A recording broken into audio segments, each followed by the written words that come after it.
नए भारत के, नए उत्तर प्रदेश के इस संवाद कार्यक्रम की हार्दिक प्रशंसा करता हूं कि उन्होंने एक बहुत अच्छा विषय चुना जिस पे एक सार्थक चर्चा हो सकती है और हुई होगी। मैं जैसा अभी संचालक महोदय द्वारा सुन रहा था कि ये समापन सत्र है, तो चर्चा हुई होगी। मैं चूँकि दिल्ली में था, दिल्ली से सीधा आया हूं और आप सबके बीच में पहुंच गया।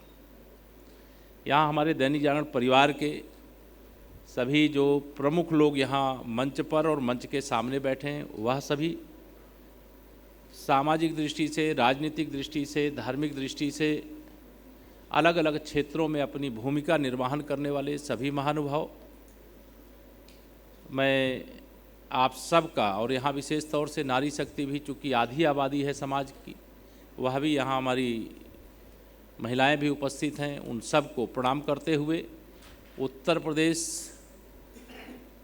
की सरकार की ओर से आप सबका हार्दिक अभिनंदन करते हुए और आप सबके मंगलमय जीवन की कामना करते हुए, क्योंकि आज का विषय 7 वर्ष में और लगभग 10 वर्ष में देश में और प्रदेश में क्या हुआ, जिस श्रेणी के लोग यहाँ पर बैठे हैं वह सब लगभग काफ़ी कुछ समझते हैं। जब हमारे देश के प्रधानमंत्री माननीय श्री नरेंद्र मोदी जी भारतीय जनता पार्टी की ओर से प्रधानमंत्री पद के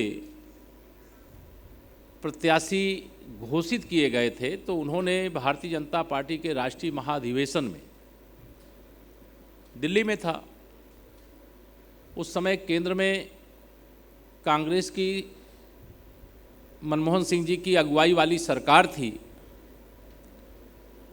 देश निराशा के गर्त में डूबा हुआ था, भ्रष्टाचार का चतुर्दिक बोलबाला था,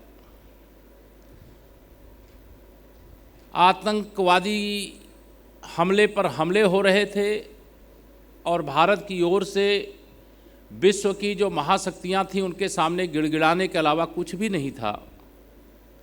उस समय उन्होंने एक गीत की एक पंक्ति हम लोग बहुत बाल अवस्था से दोहराया करते थे, माना अंधेरा घना है, दीप जलाना कहाँ मना है। तो वह अंधेरे में एक दीप जला करके इस भाव से कि हम सब भारतवासी मिलकर के अंधकार से प्रकाश की ओर जा सकते हैं, भ्रष्टाचार से भ्रष्टाचार मुक्ति की ओर जा सकते हैं, गरीबी हटाओ के नारे की जगह गरीबी को हटाने का सार्थक परिणाम निकाल करके दे सकते हैं और देश की सीमाओं को सब प्रकार से सुरक्षित रख सकते हैं। यह भाव लेकर के देश की जनता से उस समय उन्होंने समर्थन मांगा था।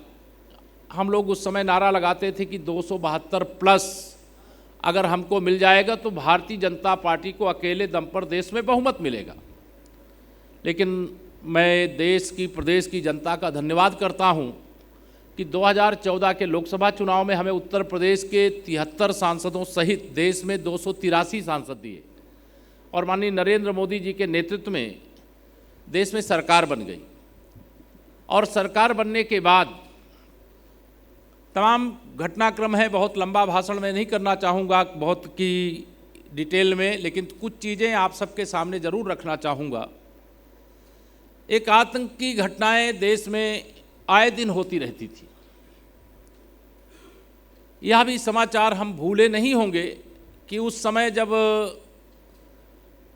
पाकिस्तान की ओर से दुश्मन देश के चाहे आतंकवादी आवें चाहे उनके सैनिक आवें, कई बार हमारे सेना के जवानों के शीश काट करके ले जाते थे और हम दुनिया के सामने गिड़गिड़ाते थे।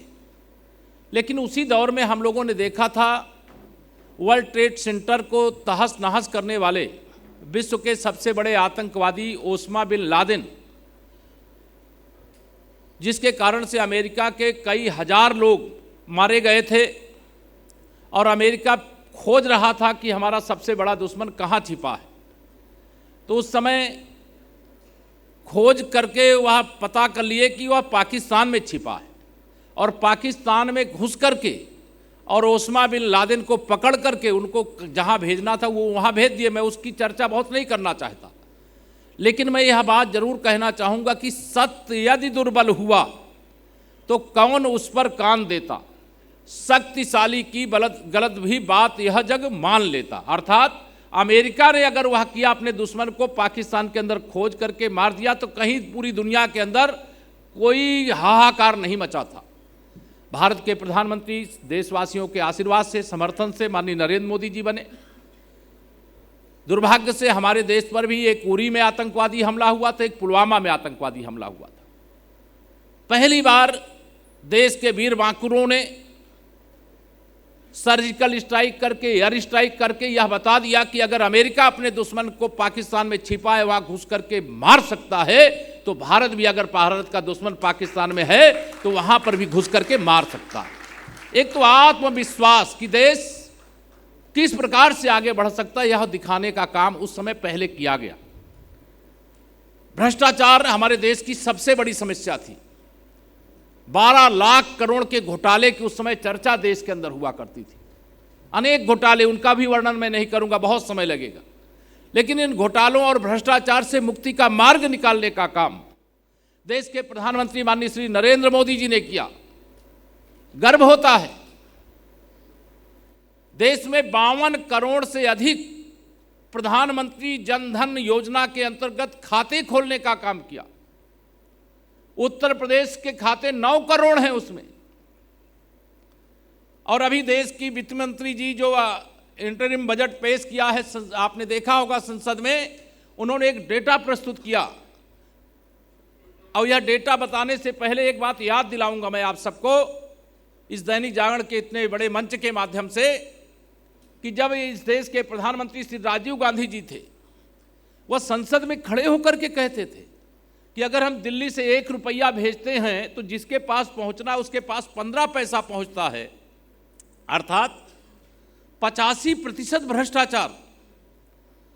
52 करोड़ बैंक खाते खोलने का परिणाम ये है कि 34 लाख करोड़ रुपया डीबीटी के माध्यम से, अभी भी कल आपने देखा होगा किसान सम्मान निधि की शायद 16वीं किस्त जारी हुई है, 22,000 करोड़ से अधिक रुपए की राशि थी, वो डीबीटी के माध्यम से जा रहा है।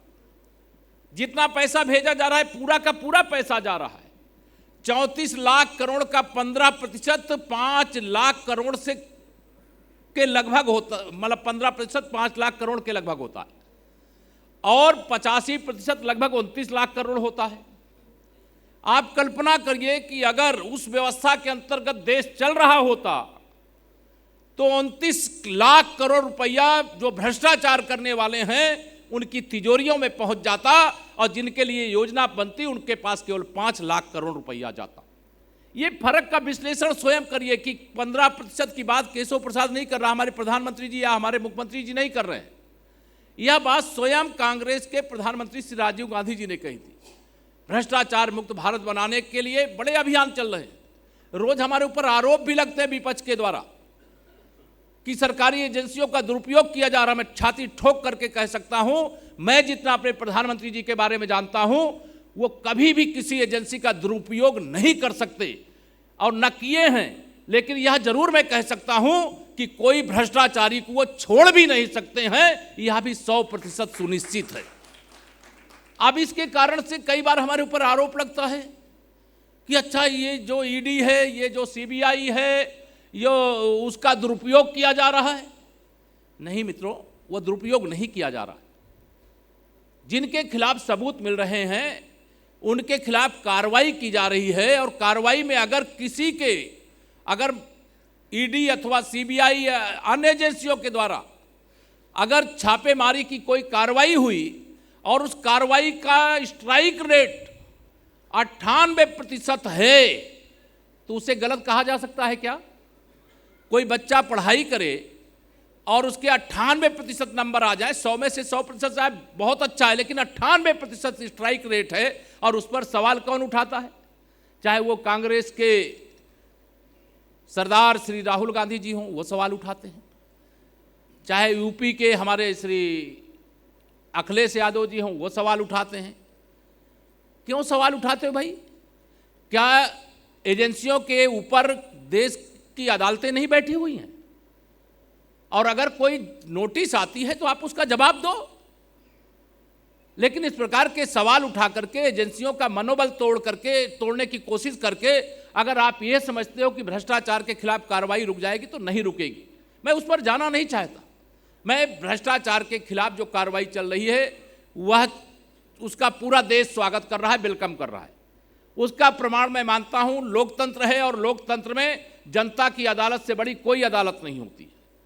और हम 2014 उत्तर प्रदेश के दृष्टिकोण से देखें तो 2014 का लोकसभा चुनाव जीते, 2017 का विधानसभा चुनाव जीते, 2019 का बड़े गठबंधन के बाद भी लोकसभा जीते, और 2022 का तमाम दुष्प्रचार के बाद भी फिर दूसरी बार उत्तर प्रदेश में भी सरकार बनाए।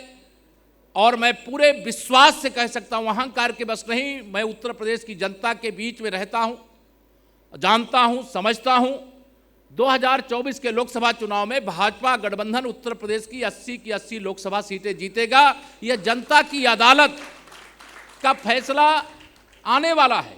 मैं इन सारे विपक्षी दल के नेताओं को कहना चाहता हूँ, इंडी गठबंधन के नेताओं को कहना चाहता हूँ, उसका भी इंतजार कर लीजिए। हमारे विचारधारा गलत है तो आप हमारी विचारधारा के खिलाफ बोलिए। हमने वैचारिक रूप से, जब से भारतीय जनता पार्टी 2 सदस्यों वाली अगर संसद में 2 सदस्य हमारे थे, तब भी हमने कहा था कि अनुच्छेद 370 हटाएंगे, अयोध्या में रामलला का भव्य मंदिर बनाएंगे, सामान्य नागरिक संहिता लाएंगे। तो हमने जिस विषय को उठाया था उस पर कायम थे, और हमने 2 विषय पूरे कर लिए। जम्मू कश्मीर अब लाल चौक पर तिरंगा संगीनों के साये में नहीं, बल्कि जम्मू कश्मीर में भी पूरे देश की तरह हर घर तिरंगा आज़ादी के अमृतकाल में फहराया गया। अयोध्या में 5 शताब्दी के बाद रामलला का भव्य मंदिर बनकर के तैयार है। पूरी दुनिया के राम भक्त, शायद मैं गर्वपूर्वक यह कह सकता हूं, मुझे भी ताला खोलने से लेकर के प्राण प्रतिष्ठा तक के कार्यक्रम का हिस्सा मेरे प्रभु ने मुझे बना लिया था। और इन पूरे आंदोलन के अंदर कहीं ना कहीं एक कार्यकर्ता की, एक कार्यसेवक की भूमिका मुझे भी निभाने का अवसर मिला है। लेकिन जिस प्रकार से 22 जनवरी 2024 को केवल अयोध्या में उपस्थित राम भक्त, देश के आदरणीय प्रधानमंत्री जी 11 दिन का कठोर अनुष्ठान करके जिस प्रकार से प्राण प्रतिष्ठा का कार्यक्रम संपन्न किए, और अयोध्या सहित पूरे देश और दुनिया के राम भक्तों के आंखों से खुशी के आंसू छलक रहे थे। और जिस दिन से प्राण प्रतिष्ठा हुई है, प्रतिदिन लाखों की संख्या में लोग आ रहे हैं। उत्तर प्रदेश का सर्वांगीण विकास हो रहा है। उसे केवल श्री राम मंदिर के रूप में नहीं देखना चाहिए, बल्कि श्री राम मंदिर को राष्ट्र मंदिर के रूप में देखना चाहिए। जिस राम भगवान, तो हम मानते हैं, हम राम भक्त हैं, हिंदू हैं, हम भगवान मानते हैं, लेकिन जो भगवान नहीं मानते उनके भी पुरखे हैं। इसलिए इस देश के जितने भी निवासी हैं उन सबको जिस रूप में मानना हो, राम राज्य की जो हम बात करते हैं, ये राष्ट्रपिता महात्मा गांधी जी ने राम राज्य की परिकल्पना की थी। देश के संविधान निर्माताओं ने इसकी कल्पना की थी। आप भी देखें, यहाँ सब विद्वान लोग बैठे हैं। भारत के संविधान की मूल प्रति में भगवान श्री राम का दरबार है कि नहीं है? मेरे भगवान भोलेनाथ नटराज विराजमान है कि नहीं उस मूल प्रति के अंदर? गीता का उपदेश देते हुए भगवान श्री कृष्ण और अर्जुन का चित्र है कि नहीं मूल प्रति के अंदर? और इस देश के अंदर तुष्टीकरण की राजनीति के कारण कोई राम को नकारे, शिव को नकारे, भगवान कृष्ण को नकारे, यह देश नहीं स्वीकार कर सकता। अगर हमारे देश और हमारे प्रदेश में यह अवसर है कि हम यह भगवान श्री राम, भगवान श्री कृष्ण, भगवान शिव, भगवान तथागत बुद्ध की यह धरती है, और यह धरती पर अगर पूरी दुनिया का आकर्षण है, यह हमारे लिए गर्व की बात है। हम प्रयागराज का अगर कुंभ लगाते हैं और वहाँ अगर 24 करोड़ लोग कुंभ के संगम में डुबकी लगाने आते हैं 2019 के कुंभ में, और जब बीच में भीड़ कम होती है, देश के प्रधानमंत्री भी वहाँ आते हैं, और स्वच्छता का वह अभिनव दृश्य देख करके स्वच्छता कर्मियों के चरणों को धो करके उनको सम्मान देने का काम करते हैं। यह काम कौन करेगा? अयोध्या में भी रामलला का मंदिर बनाने के लिए दिन रात परिश्रम करने वाले जो, चाहे वह कौन होंगे, हनुमान जी के रूप वाले होंगे, दूसरा रूप धारण करके आए अंगद होंगे, नल नील होंगे, वह श्रमिक कौन है, उनकी भी पूजा करने का काम किया। तो यह जो किया गया, यह उत्तर प्रदेश के अंदर इस बात का मुझे गर्व है कि हम धार्मिक पर्यटन की दृष्टि से देश में सबसे अधिक पर्यटकों को आकर्षित करने की दिशा में नंबर 1 पर पहुंच गए। गरीब कल्याण की दृष्टि से अगर हम कहें, जो गांव में गरीब रहता है, जिसके पास रहने का घर नहीं था, पीने का शुद्ध पानी नहीं था, शौच क्रिया के लिए जाने के लिए शौचालय नहीं था, गरीब आदमी था जिसके घर में बिजली का कनेक्शन नहीं था, गैस के चूल्हे में रोटी कैसे बनाई जाती है, गैस का सिलेंडर कैसे जलाया जाता है जो नहीं जानता था, बीमारी के कारण से जो बीमारी पाले पाले मर जाता था, ऐसे सभी क्षेत्रों के लिए जितने काम मैं उत्तर प्रदेश का अगर आंकड़ा दूं आपको, देश के अंदर जो आंकड़े हैं वो सब सार्वजनिक है, कोई छिपा हुआ नहीं है। 10 करोड़वां गैस कनेक्शन देने के लिए प्रधानमंत्री जी स्वयं अयोध्या में उस बहन के घर जा करके उस बहन के हाथ की बनाई हुई चाय पी करके आते हैं। क्या आनंद आता है, गर्व होता है। 4 करोड़ से अधिक प्रधानमंत्री आवास बन जाते हैं। उत्तर प्रदेश 56 लाख आवास बना करके दे करके उन 56 लाख परिवारों के सुख की कल्पना कोई नहीं कर सकता। जो बीमारी के कारण से कराह रहे थे, इलाज कराने का पैसा नहीं था, प्रधानमंत्री आयुष्मान भारत योजना के अंतर्गत उनको 5 लाख रुपए तक के इलाज का कवर देने का काम किया। हर घर नल से शुद्ध जल पहुंचाने, अमीर गरीब, अगड़ी जाति, पिछड़ी जाति, अनुसूचित जाति, किसी प्रकार का भेद किए बगैर जो काम हो रहा है, देश में हो रहा है, प्रदेश में हो रहा है, डबल इंजन की सरकार कर रही है। मैं यहाँ पर बहुत सारे विषय हैं, मैं बहुत लंबी बातें नहीं करूँगा, इतना ही कहूँगा कि उत्तर प्रदेश को सर्वोत्तम प्रदेश बनाएंगे, औद्योगिक प्रदेश बनाएंगे, पर्यटन की दृष्टि से नंबर 1 है, इसे नंबर 1 के स्थान पर बनाए रखने का काम करेंगे, सड़कों का जाल बिछाएंगे, 24 घंटे बिजली उपलब्ध कराएंगे। निवेशक देश के और दुनिया के उत्तर प्रदेश में ला रहे हैं, आए हैं और आगे लाने का काम करेंगे। गरीबों के जीवन में जो दुख है उसको दूर किए बगैर चैन से नहीं बैठेंगे। ये हमारे प्रधानमंत्री जी का स्पष्ट आह्वान है, हमारे मुख्यमंत्री जी का भी दिन रात उनका भी परिश्रम है, पूरी टीम वर्क हो रहा है और एक लक्ष्य निर्धारित किया गया है। लक्ष्य तक पहुंचे बिना पथ में पथिक विश्राम कैसा। हम इस लक्ष्य को निर्धारित किए हैं, गरीबी मुक्त उत्तर प्रदेश होगा, गरीबी से मुक्त भारत होगा, भ्रष्टाचार मुक्त भारत तो भ्रष्टाचार मुक्त उत्तर प्रदेश, चुस्त दुरुस्त कानून व्यवस्था। हमारे नौजवान देश के भविष्य हैं, प्रदेश के भविष्य हैं, परिवार के भविष्य हैं, उनके उज्जवल भविष्य के लिए जितना अच्छा से अच्छा कर सकते वो करने का काम करेंगे। बहुत सारी बातें हैं, मुझे लगता है कि अभी कुछ सवाल भी आएंगे, उन सवालों के जवाब में मैं कुछ बता दूंगा। बाकी बोलने के लिए तो मैं घंटों बोलता रह सकता हूं, क्योंकि हमारी केंद्र और प्रदेश सरकार की उपलब्धियां, श्रीमद् भागवत कथा कहिए, अखंड रामायण का पाठ कहिए, या चाहे महाभारत का पूरा अध्याय सुनाने का कहिए, वह उस प्रकार से है, इतनी उपलब्धियां हैं। और उस उपलब्धि को आप भी महसूस करते होंगे, क्योंकि 2017 से पहले का उत्तर प्रदेश याद करके लोग डरने लगते हैं, लेकिन आज अगर एक छोटी सी भी घटना होती है तो लोगों को लगता है कि भाजपा की सरकार अब कोई घटना क्यों हो गई। हम भी चाहते हैं अपराध शून्य उत्तर प्रदेश बने, लेकिन जो एक कैंसर जैसा रोग या पूर्ववर्ती सरकारों के द्वारा अपराधियों का राजनीतिकरण करके, अपराधियों का संरक्षण करके, माफियाओं का संरक्षण करके जो बीमारी पैदा की गई है, उसका कड़ाई से इलाज किया जा रहा है और कड़ाई से इलाज किया जाएगा और उत्तर प्रदेश देश का सबसे अच्छा प्रदेश होगा, आगे बढ़ेगा, हर क्षेत्र में आगे बढ़ेगा। यह विश्वास दिलाते हुए मैं अपनी बात इतना ही समय निवेदन करके पूरा करता हूं। धन्यवाद।